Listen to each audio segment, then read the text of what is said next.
વસ્તુ લઈ જવી હોય તો પણ એ મશીનો દ્વારા જ આપણે લઈ જઈ શકીએ. એન્ડ પુશ, કોઈ વસ્તુ ધકેલીને લઈ જવી હોય, કોઈ વસ્તુ ધકેલીને લઈ જવી, પુશ કરીને લઈ જવી તો પણ મશીનો કરી શકે. એન્ડ લિફ્ટ એન્ડ ડ્રાઈવ, જો લિફ્ટ એટલે કોઈ વસ્તુ ઉપાડવી હોય, ઊંચકવી હોય તો પણ મશીનોની જરૂર પડે. એન્ડ ડ્રાઈવ, ડ્રાઈવ એટલે ચલાવવું, કોઈ વસ્તુ ચલાવવા માટે પણ મશીનની જરૂર પડે. એટલે we can pull and haul and push and lift and drive. પરીક્ષામાં આ પણ પ્રશ્ન પૂછાતો હોય છે કે what can machines do for human beings, માનવજાત માટે મશીનો શું કરી શકે? તો તમારે લખવું પડે machines can pull and haul and push and lift and drive. Not only this but they can do more things also. See, we can print and plow. જો we can print, અમે કોઈ વસ્તુ પ્રિન્ટ કરવી હોય તો પણ કરી શકીએ. એન્ડ પ્લાવ, જો ખેડવું હોય, ખેતરમાં ખેડવા માટે પણ મશીનની જરૂર પડે. So we can print and plough and weave and heat and light. જો વેવ, વેવ એટલે વણવું, કોઈ વસ્તુ વણવી હોય, વણવા માટે પણ મશીનનો ઉપયોગ થાય. એન્ડ હીટ એન્ડ લાઇટ, ગરમી, હીટ એટલે ગરમી, કોઈ વસ્તુ આપણે ગરમ કરવી હોય, ગરમી આપવી હોય કોઈ વસ્તુને તો પણ એ મશીનની જરૂર પડે. એન્ડ લાઇટ, અજવાળું કરવા માટે પણ મશીનની જરૂર પડે. We can run and race, જુઓ વી કેન રન, અમે દોડી શકીએ. રેસ એટલે અમે રેસ કરી શકીએ. And swim and fly and dive, જો ડાઈવ એટલે ડૂબકી મારવી, પાણીમાં ડૂબકી મારવી હોય, ડાઈવ, તો પણ મશીનોની જરૂર પડે. ફ્લાય, ઉડી પણ શકીએ. સ્વિમ, તરી પણ શકીએ. રેસ પણ લગાવી શકીએ, ઝડપથી દોડી શકીએ. આ બધું જ મશીનો કરી શકે. We can see and hear, જો we can see and hear, see એટલે જોવું, અમે જોઈ શકીએ. એન્ડ હિયર, હિયર એટલે સાંભળવું.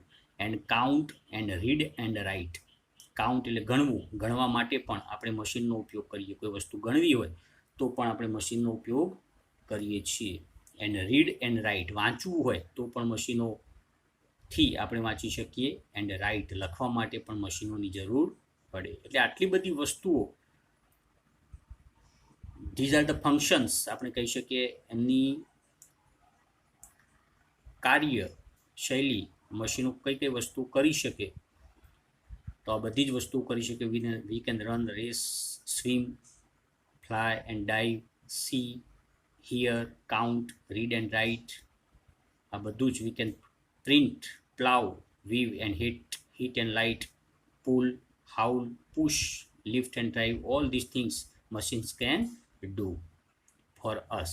આપણા માટે બધું જ વસ્તુઓ મશીનો 24 hours અ ડે, 24 કલાક એ લોકો સતત એ લોકો કામ કરતા હોય. હવે છેલ્લે બટ રિમેમ્બર પ્લીઝ, અહીંયા આપણને મશીનો કોશન, ચેતવણી આપે છે. That we have to remember, આપણે યાદ રાખવું પડે. એટલે અહીંયા મશીનો આપણને શું ચેતવણી આપે છે? But remember please the law by which we live. જો લો એટલે કાયદો, મશીનોનો પણ એક કાયદો છે, લો, અને એ કાયદાથી એ લોકો જીવતા હોય, એ કાયદાથી એ લોકો હંમેશા ચાલતા હોય. But remember please the law by which we leave.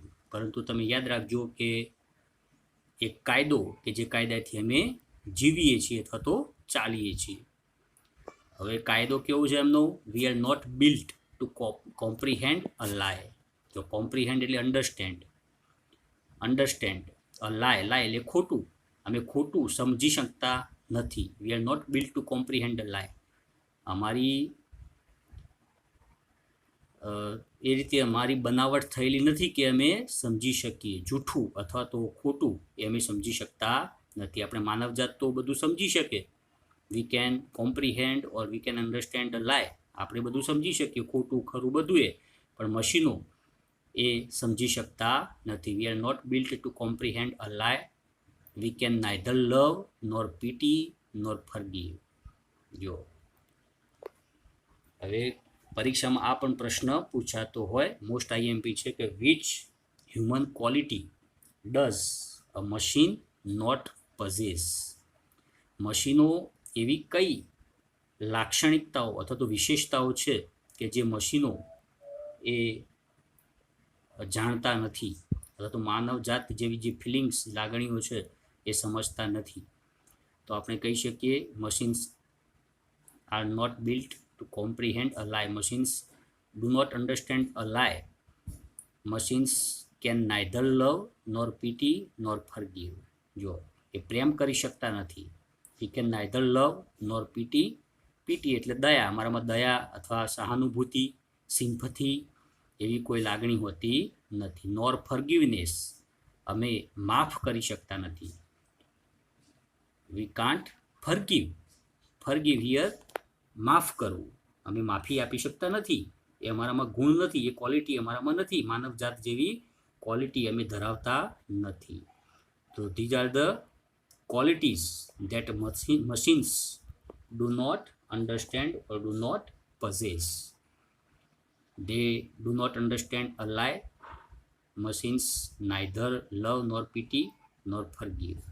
આ બે લાઈન તમારી પરીક્ષામાં પૂછાતું લખવી પડે અને પૂછાતી હોય છે કે which human quality does a machine not possess. પછી એક આપણે અહીંયા ચેતવણી બીજી આપે છે કે if you make a slip in handling us you will surely die. આ લાઈન બહુ જ અગત્યની છે. Here if you make a slip. જો સ્લીપ એટલે here mistake. If you make a mistake in handling us. Handling એટલે ચલાવવું. આપણે મશીનને ચલાવવામાં ભૂલ કરીએ. If we make a mistake, if we make a slip, then what happen? We will surely die. આપણે ચોક્કસ મૃત્યુને પામીએ. આપણે ઘણા બધા તમે કિસ્સા સાંભળતા હશો, વાંચતા હશો પેપરમાં કે મશીનોથી ઘણી બધી દુર્ઘટના થઈ શકે. મશીનો ચાલુ કરવામાં, બંધ કરવામાં આપણે સહેજ પણ ગફલત ખાઈએ અથવા સહેજ પણ ભૂલ કરીએ તો વી વિલ શ્યોરલી ડાય. આપણે ચોક્કસથી મૃત્યુ પામીએ. એટલે આ ક્વોલિટી એ એમનામાં નથી, એ સમજતા નથી. આપણે ભૂલ કરીએ તો આપણે ભોગવવી પડે. એટલે અહીંયા મશીનો આપણને એવું પણ કહે છે કે if you make a slip in handling us you die. જો તમે એમને ચલાવવામાં ભૂલ કરશો તો તમે ચોક્કસથી મૃત્યુને પામશો, મરી જશો. Okay, last 4 lines. Let's see. Though our smoke may hide and heavens from your eyes. જો though our smoke, ઘણા બધા મશીનો કેવા હોય, એકદમ ધુમાડાવાળા હોય, ધુમાડો કાઢતા હોય. our smoke એ ધુમાડાથી ઘણી વખતે it may hide the heavens. heavens એટલે અહીંયા સ્કાય, આકાશ. તો ઘણી વખતે એટલા બધા આકાશમાં ધુમાડો થઈ જતો હોય તો એના લીધે આપણે આકાશને જોઈ શકતા ના હોય. ફ્રોમ અવર આઈઝ, આપણી આંખોથી એ આકાશને જોઈ ના શકતા હોય, એવું પણ બનતું હોય. But it will vanish.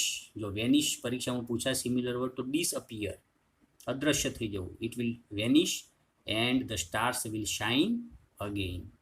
જો ઇટ વિલ વેનિશ, જે ધુમાડો હોય એ થોડોક સમય રહે, પરંતુ ઇટ વિલ વેનિશ અગેઇન, એ ફરીથી એ ધુમાડો અદૃશ્ય થઈ જાય થોડાક સમય પછી. And the stars will shine again. ફરીથી પછી જે સ્ટાર્સ હોય, તારા હોય, એ ચમકતા ફરીથી આકાશમાં થઈ જાય. હવે આવું કેમ બને? Because for all our power and weight and size. જો કારણ કે અમુક મશીનો કેવા હોય, બહુ પાવરફુલ હોય, એકદમ શક્તિશાળી હોય, મોટા હોય, વેઇટમાં, વજનમાં એન્ડ સાઇઝમાં અને કદમાં. એ મશીનો એટલા બધા મોટા હોય તો ઘણી વખતે આવું બધું ધુમાડો ને બધું નીકળતું હોય ને એના લીધે we can't clearly see the heavens, the sky from our eyes. આપણી આંખોથી એ આપણે એ જોઈ શકતા, આકાશમાં જોઈ શકતા ના હોય, તારા જોઈ શકતા ના હોય, પરંતુ એ ધીમે ધીમે એ ડિસઅપિયર, અદૃશ્ય થઈ જાય. And the stars will shine again. ફરીથી આપણે તારા એ જોઈ શકીએ. Because of the machines power and weight and size. એની જે કદ હોય, એની જે વજન હોય, વેઇટ એન્ડ પાવર, એની જે શક્તિ હોય, એના લીધે આવું ઘણી વખતે બનતું હોય. હવે છેલ્લી લાઈન, ઇટ્સ વેરી ઇમ્પોર્ટન્ટ, બહુ મહત્ત્વની છે. તો મશીનો શું છે actually, what are the machines? So here we are nothing more than the children of your brain. જો અહીંયા મશીનો પાછું કન્ફેસ, એ કબૂલાત કરે છે કે વી આર નથિંગ એકચ્યુઅલી, અમે તો કશું નથી, અમને બનાવનાર તમે જ છો. એટલે we are nothing more than children of your brain. જો બ્રેઇન એટલે મગજ, એકચ્યુઅલી મશીનોને બનાવનાર, એને મશીનોને પેદા કરનાર કોણ છે? મનુષ્ય. એ આપણા મગજની જ પેદાશ છે, આપણા મગજની જ ઉપજ એ મશીનોને કહી શકીએ. આપણે જ એમને મશીનોને બનાવે છે.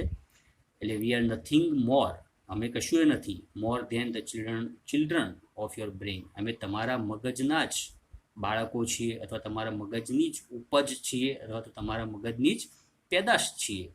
એટલે here machines consider themselves inferior to human beings. અહીંયા મશીનો પોતાની જાતને મનુષ્યથી ઊંચા નથી માનતા. અહીંયા મશીનો એવું કહે છે કે અમે તો તમારા કરતાં નીચા જ છીએ.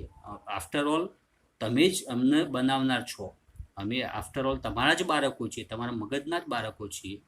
એટલે here this poem ends but it gives us good message. સરસ સંદેશો, the secret of the machines. આપણે કદાચ મશીનોનું આ રહસ્ય આપણે જાણતા નહીં હોઈએ, પરંતુ એની ઉત્પત્તિ સ્થાનથી લઈ એ મશીનો આપણે માટે શું કરી શકે, એમનામાં કેવા પ્રકારની ફિલિંગ્સ હોતી નથી. આપણે મશીનોને ચલાવવામાં કોઈ મિસ્ટેક કરીએ, કોઈ ભૂલ કરીએ તો કેવી પનિશમેન્ટ હોય, કેવી સજા હોય, એ બધું જ અહીંયા મશીનો પોતાની આત્મકથા રૂપે એ કહે છે. અને છેલ્લે એવું પણ કહે છે કે વી આર નથિંગ, અમે કશું એ નથી, આફ્ટર ઓલ અમને બનાવનાર તમે જ છો. You are the maker of our cells. અમારી જાતને સર્જન કરનારા તમે જ છો, માનવ જાત જ છે. એટલે વી આર